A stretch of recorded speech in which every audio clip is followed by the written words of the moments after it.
Hey guys, welcome back to another episode. My name is Chris, and tonight I checked out this new found footage horror movie, Dweller.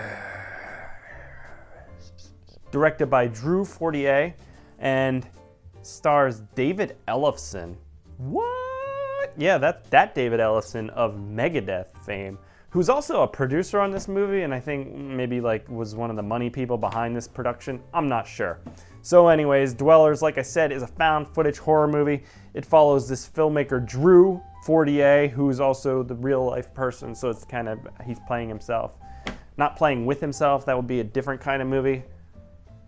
I got sidetracked. So in the movie, he is accosted by David Ellefson, who plays himself as well, about this movie he's funding. So Drew has to quickly go out and start making this movie this weekend, which consists of interviewing all these homeless people about how they've been missing and stuff like that, which then uncovers this mystery, and they get down into the sewers, and then some hijinks ensue.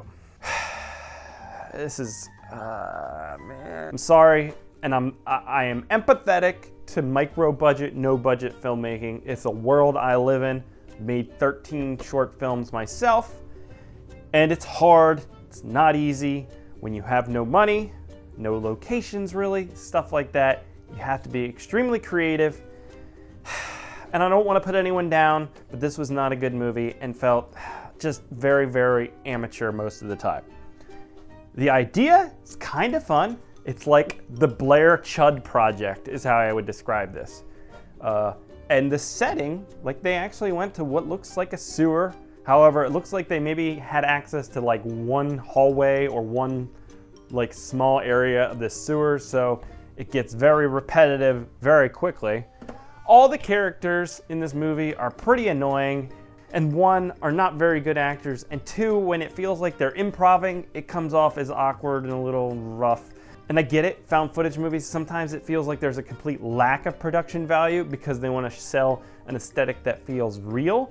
However, that's usually a lie. There still is production value insofar as decent effect work, framing of shots to be creative and nail the suspense and thriller aspects, and sound design is really important in those kind of movies.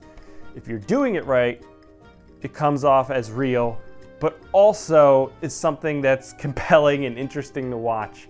This just comes off as we're running around in the sewers with a microphone on our camera, and we have zero production values.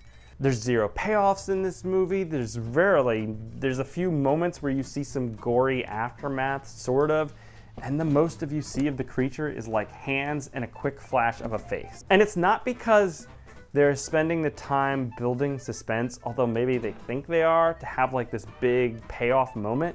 It's just, it never comes because it feels like they never were able to do it in the first place. There's some very amateur, bad editing in this movie. What the? Calm the fuck down, asshole. You're in the same situation we are. And then really weird choices of like, we're talking to somebody on the streets, and then an extremely loud motorcycle drives by in the background. And instead of like doing another take, they just let it in there. And I get, again, we're trying to be like authentic and real. This is found footage. But there's choices to be made here to make a movie a better experience. And these are bad choices, guys. Oh, mother. Another aspect of the movie is we cut to like this interrogation room and back and forth between like the footage they found and this guy talking to this investigator, detective, cop person. And I get it's supposed to be an interrogation room and they don't have a real one, but it's like take down the fucking photos in the background or something to give it more of a real interrogation room look. Just a little bit more effort, I think, is what I was looking for in this thing. So again, I'm sympathetic to no budget filmmaking, but this still missed the mark for me.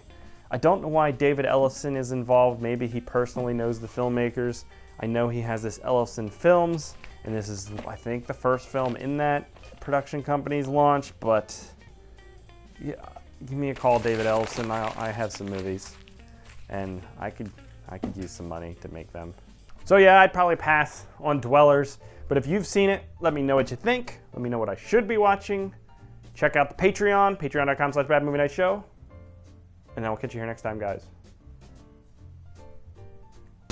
Hey guys, it's Chris. I know some of you already have a heads up over the others because you've already liked the video and subscribed to the channel. To me, it's like a no-brainer. Like, why wouldn't you do that? So like the video, subscribe to the channel, helps us out. Catch you here later, guys. Goodbye.